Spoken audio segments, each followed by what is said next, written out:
ഇടതുപക്ഷം തകരണം എന്ന് ഞങ്ങൾ ആരും പറയുന്നുമില്ല. പക്ഷേ ജനങ്ങൾ എതിരായി വിധി എഴുതിയ ഒരാളെ തന്നെ നിങ്ങൾ പ്രതിപക്ഷ നേതാവാക്കി. വലിയൊരു ലോകം മുഴുവൻ നന്നാവാൻ ചെറിയൊരു സൂത്രം ചെവിയിലോതാം ഞാൻ. ഫാത്തിമ തൈലിയ മത്സരിച്ചപ്പോൾ കൗമിന്റെ കുട്ടി എന്ന് പറഞ്ഞ് ഇവർ പ്രചരണം നടത്തിയില്ലേ? ഭരണം മാറിയ ഉടനെ അതേ മെഡിക്കൽ കോളേജിൽ ജോലി ലഭിച്ച് പുഞ്ചിരിക്കുന്ന അർശിനുമാരുടെ മുഖമാണ് സാർ ഇന്ന് കേരളം കണ്ടുകൊണ്ടിരിക്കുന്നത്. പരിസ്ഥിതിയെ നശിപ്പിക്കുന്ന കേരളയിലടക്കമുള്ള പദ്ധതിയെ അറബിക്കടലിലേക്ക് വലിച്ചെറിഞ്ഞ്. നന്ദിപ്രമേയ ചർച്ചയിൽ പങ്കെടുത്തായിരുന്നു നിയമസഭയിൽ PK ഫിറോസിന്റെ ആദ്യ പ്രസംഗം. കഴിഞ്ഞ 10 വർഷത്തെ ഇടതുപക്ഷ ഭരണത്തെയും അന്നത്തെ മുഖ്യമന്ത്രി പിണറായി വിജയനെയും കടന്നാക്രമിച്ചായിരുന്നു പ്രസംഗം ആരംഭിച്ചത് തന്നെ. തെരഞ്ഞെടുപ്പിൽ വർഗീയതയും വിദ്വേഷ പ്രചാരണവും നടത്തിയ ഇടതുപക്ഷത്തിന് അർഹിച്ച തിരിച്ചടിയാണ് ലഭിച്ചതെന്നും കേരളത്തിന്റെ പരിസ്ഥിതിയെ നശിപ്പിക്കുന്ന കേരളയിലടക്കം അറബിക്കടലിൽ എറിഞ്ഞ് കേരളത്തിനിണങ്ങുന്ന വികസന നയവുമായാണ് ഈ സർക്കാർ മുന്നോട്ടു പോകുകയെന്നും പറഞ്ഞ PK ഫിറോസ് ചില കവിതകളെയും ഉപമകളായി പ്രസംഗത്തിൽ ഉൾപ്പെടുത്തിയത് കൗതുകമായി. സർ, ഭാവനാസമ്പന്നമായ ഒരു നയപ്രഖ്യാപനത്തെ അനുകൂലിച്ചുകൊണ്ട് എനിക്ക് ആദ്യമായി ഈ നിയമസഭയിൽ സംസാരിക്കാൻ അവസരം ലഭിച്ചതിലുള്ള സന്തോഷം ഞാൻ മറച്ചു വെക്കുന്നില്ല. എനിക്ക് ഇതിന് അവസരം നൽകിയ എൻ്റെ പാർട്ടിയോട്, എൻ്റെ നേതാവ് പാണക്കാട് സയ്യിദ് സാദിഖ് അലി ശിഹാബ് തങ്ങളോടുള്ള നന്ദി ഞാൻ ഈ അവസരത്തിൽ രേഖപ്പെടുത്തുകയാണ്.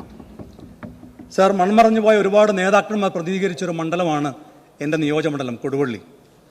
ആദരണീയനായ അമ്മു സാഹിബും PM അബൂബക്കർ സാഹിബും C മോയിൻകുട്ടി സാഹിബും ഒക്കെ പ്രതിനിധീകരിച്ചൊരു മണ്ഡലം എന്ന നിലക്ക് ആ നേതാക്കന്മാരെ എല്ലാം ഈ അവസരത്തിൽ അനുസ്മരിക്കാൻ ഞാൻ ആഗ്രഹിക്കുകയാണ്. ഏറ്റവും ഒടുവിൽ ഡോക്ടർ MK മുനീർ MLA ആണ് ആ മണ്ഡലത്തെ പ്രതിനിധീകരിച്ചത്. അദ്ദേഹത്തിൻ്റെ പിൻഗാമിയാവാൻ ഭാഗ്യം ലഭിച്ചതുള്ള സന്തോഷം ഞാൻ ഈ അവസരത്തിൽ രേഖപ്പെടുത്തുകയാണ്. എന്നോടൊപ്പം പ്രവർത്തിച്ച വിദ്യാർത്ഥി യുവജന രാഷ്ട്രീയത്തിൽ എന്നോടൊപ്പം പ്രവർത്തിച്ച സഹപ്രവർത്തകരെയും ഞാൻ ഈ അവസരത്തിൽ നന്ദിയോടെ ഓർക്കുകയാണ്.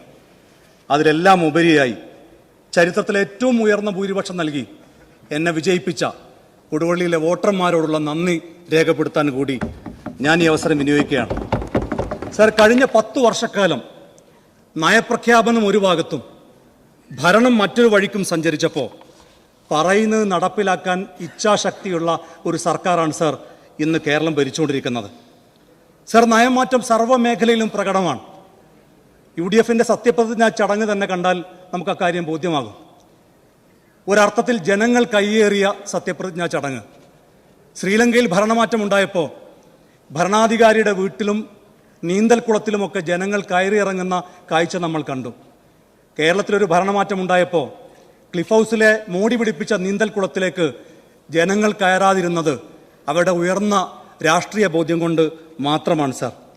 സർ, നയമാറ്റം എല്ലാ മേഖലയിലും കാണാം എന്ന് പറഞ്ഞാൽ കോഴിക്കോട് മെഡിക്കൽ കോളേജിൽ കത്രിക വയറ്റിൽ മറന്നു വെച്ച് വേദന അനുഭവിച്ച് കരഞ്ഞുകൊണ്ടിരുന്ന അർശിനുമാരെയാണ് കഴിഞ്ഞ 10 വർഷക്കാലം കേരളം കണ്ടതെങ്കിൽ ഭരണം മാറിയ ഉടനെ അതേ മെഡിക്കൽ കോളേജിൽ ജോലി ലഭിച്ച് പുഞ്ചിരിക്കുന്ന അർശിനുമാരുടെ മുഖമാണ് സാർ ഇന്ന് കേരളം കണ്ടുകൊണ്ടിരിക്കുന്നത്. സാർ, ആശമാരുടെ സമരവും അതിനെ അവഗണിക്കുന്ന ഒരു ഭരണകൂടവുമാണ് കഴിഞ്ഞ 10 വർഷക്കാലം കേരളം കണ്ടതെങ്കിൽ ഭരണം മാറിയ ഉടനെ അവർക്ക് 3000 രൂപ വർദ്ധിപ്പിച്ച പുഞ്ചിരിക്കുന്ന ആശാവർക്കന്മാരെയാണ് സാർ ഇന്ന് കേരളം കണ്ടുകൊണ്ടിരിക്കുന്നത്. സാർ, തിരുവനന്തപുരത്തെ മെഡിക്കൽ കോളേജിന്റെ വരാന്തയിൽ എനിക്ക് ചികിത്സ ലഭിച്ചില്ല, ദിവസങ്ങളോളമായി ഞാൻ സ്കാനിങ്ങിന് വേണ്ടി കിടക്കുകയാണ്, ഞാൻ മരിച്ചാൽ അതിൻ്റെ ഉത്തരവാദി ഇതിൻ്റെ അധികാരികളാണ് എന്ന് പറഞ്ഞു മരിച്ചുപോയ വേണുമാരാണ് കഴിഞ്ഞ 10 വർഷക്കാലം കേരളം കണ്ടതെങ്കിൽ ആ വേണുവിൻ്റെ കുടുംബത്തിന് നഷ്ടപരിഹാരം കൊടുത്ത് ആ കുടുംബത്തെ ചേർത്ത് പിടിക്കുന്ന ഒരു സർക്കാരിനെയാണ് സാർ ഇന്ന് കേരളം കണ്ടുകൊണ്ടിരിക്കുന്നത്. സാർ, കേരളം ഒന്നാകെ പറയുന്നത് LDFിൽ നിന്ന് UDFിലേക്കുള്ള ദൂരം എന്ന് പറയുന്നത് തെറ്റിൽ നിന്ന് തിരുത്തലുകളിലേക്കുള്ള ദൂരമാണെന്നാണ് എന്ന് ഈ നാടൊന്നാകെ പറയുന്നു. സാർ, സിയാറ്റിലെ ചീഫിന്റെ ഒരു പ്രസക്തമായ ഒരു കോട്ടുണ്ട്. Only when the last tree has been felled, the last river poisoned, the last fish caught, men will know that he cannot eat money. അവസാനത്തെ പുഴയും മലിനമാക്കപ്പെട്ടാൽ, അവസാനത്തെ മരവും മുറിച്ചു മാറ്റിയാൽ, അവസാനത്തെ മീനും പിടിച്ചു കഴിഞ്ഞാൽ മനുഷ്യന് മനസ്സിലാകും അവന് പണം തന്ന് ജീവിക്കാൻ കഴിയില്ല എന്ന്. അങ്ങനെ മനസ്സിലാക്കുന്നതിന് മുമ്പായി അത് തിരിച്ചറിഞ്ഞ് പരിസ്ഥിതിയെ നശിപ്പിക്കുന്ന കേരളയിലടക്കമുള്ള പദ്ധതിയെ അറബിക്കടലിലേക്ക് വലിച്ചെറിഞ്ഞ് പരിസ്ഥിതി കിണങ്ങുന്ന വികസന സൗഹൃദ സംസ്ഥാനമാക്കി കേരളത്തെ മാറ്റും എന്ന് പറയുന്ന ഒരു സർക്കാരാണ് സാർ ഇന്ന് കേരളം ഭരിച്ചുകൊണ്ടിരിക്കുന്നത്. സർ, കഴിഞ്ഞ 10 വർഷക്കാലം കേരളം ഭരിച്ചവർ തെരഞ്ഞെടുപ്പിനെ നേരിടുമ്പോൾ യഥാർത്ഥത്തിൽ ഭരണ നേട്ടങ്ങളല്ലേ പറയേണ്ടിയിരുന്നത്? പക്ഷെ ജനങ്ങളെ ഭിന്നിപ്പിക്കുന്ന, വർഗീയ ധ്രുവീകരണം ഉണ്ടാക്കുന്ന പ്രസ്താവനകളല്ലേ സർ അവർ പറഞ്ഞത്? ലോക്സഭാ തെരഞ്ഞെടുപ്പിൽ UDFന് വലിയ വിജയമുണ്ടായി. രാഹുൽ ഗാന്ധിയും പ്രിയങ്ക ഗാന്ധിയും വയനാട്ടിൽ ജയിച്ചു. ആ ജയത്തെ എങ്ങനെയാണ് അവർ വിലയിരുത്തിയത്? ന്യൂനപക്ഷ വർഗീയതയാണ് പ്രിയങ്ക ഗാന്ധി ജയിക്കാനുള്ള കാരണം എന്ന് പറഞ്ഞത് പോളിറ്റ് ബ്യൂറോ അംഗമല്ലേ സർ? സർ, പഞ്ചായത്ത് തെരഞ്ഞെടുപ്പിൽ തോറ്റുപോയി ഇടതുപക്ഷം. ആ തോൽവിയിൽ നിന്ന് അവർ പാഠം പഠിച്ചോ? അവരെന്താ പറഞ്ഞത്? ഇവിടെ നേരത്തെ TV ഇബ്രാഹിം പറഞ്ഞില്ലേ, കാസർകോട്ടെയും മലപ്പുറത്തെയും ജയിച്ചവരുടെ പേര് നോക്കിയാൽ വർഗീയത മനസ്സിലാകുമെന്ന് പറയുന്ന തരത്തിലേക്ക് അധപ്പതിച്ചു പോയ ഒരു മുന്നണിയായി ഇടതുപക്ഷം മാറിയില്ലേ സർ? സർ, കാഫിർ സ്ക്രീൻഷോട്ടിൽ നിന്ന് ഇവർ പാഠം പഠിച്ചോ? പേരാമ്പ്രയിൽ യൂത്ത് ലീഗിന്റെ സംസ്ഥാന സെക്രട്ടറി എന്റെ പ്രിയപ്പെട്ട സഹപ്രവർത്തക ഫാത്തിമ തൈലിയ മത്സരിച്ചപ്പോൾ കൗമിന്റെ കുട്ടി എന്ന് പറഞ്ഞ് ഇവർ പ്രചരണം നടത്തിയില്ലേ? അവസാനം എന്താ സംഭവിച്ചത്? LDFന്റെ കൺവീനറെ പരാജയപ്പെടുത്തി ഫാത്തിമ തൈലിയ പേരാമ്പ്രയിൽ നിന്നും ജയിച്ച് ഈ നിയമസഭയിൽ അംഗമാകുന്ന കാഴ്ചയല്ലേ നമ്മൾ കണ്ടത്? എന്നിട്ട് ഇവർ പാഠം പഠിച്ചോ? ഇവരുടെ CPMന്റെ കണ്ണൂർ ജില്ലാ സെക്രട്ടറി അദ്ദേഹം എന്താ പറഞ്ഞത്? കണ്ണൂർ ജില്ലാ സെക്രട്ടറി പറയുന്നത് കഴിഞ്ഞ നിയമസഭാ തെരഞ്ഞെടുപ്പിൽ ന്യൂനപക്ഷ വർഗീയത തിമിർത്താടി എന്നാണ്. പാഠം പഠിക്കാൻ ഇവർ തയ്യാറാകുന്നില്ല. ഇവിടെ നേരത്തെ സുമേഷ് സംസാരിച്ചപ്പോൾ പറഞ്ഞില്ലേ, ഇടതുപക്ഷം തകരുമെന്ന വ്യാമോഹം ആർക്കും വേണ്ട എന്ന്. ഞങ്ങൾക്ക് അങ്ങനെ ഒരു വ്യാമോഹവുമില്ല, അങ്ങനെ ഒരു മോഹവുമില്ല. ഇടതുപക്ഷം തകരണം എന്ന് ഞങ്ങൾ ആരും പറയുന്നുമില്ല. പക്ഷേ അങ്ങനെ ഒരു മോഹം നിങ്ങൾക്കുണ്ടോ? അങ്ങനെ ഉണ്ടായിരുന്നെങ്കിൽ ഇത്തരമൊരു നിലപാടാണോ നിങ്ങൾ സ്വീകരിക്കുക?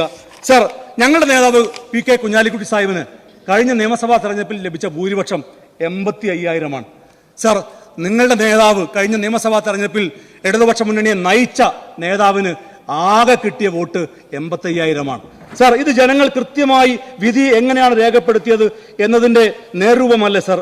എന്നിട്ടും പ്രതിപക്ഷ നേതാവിനെ തെരഞ്ഞെടുക്കുമ്പോൾ ജനങ്ങൾ എതിരായി വിധി എഴുതിയ ഒരാളെ തന്നെ നിങ്ങൾ പ്രതിപക്ഷ നേതാവാക്കി.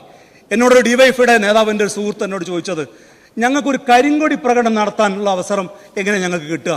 ഞങ്ങൾ എങ്ങനെയാണ് ഒരു കരിങ്കൊടി പ്രകടനം നടത്തുക? ഞാൻ ചോദിച്ചു, അതെന്തേ?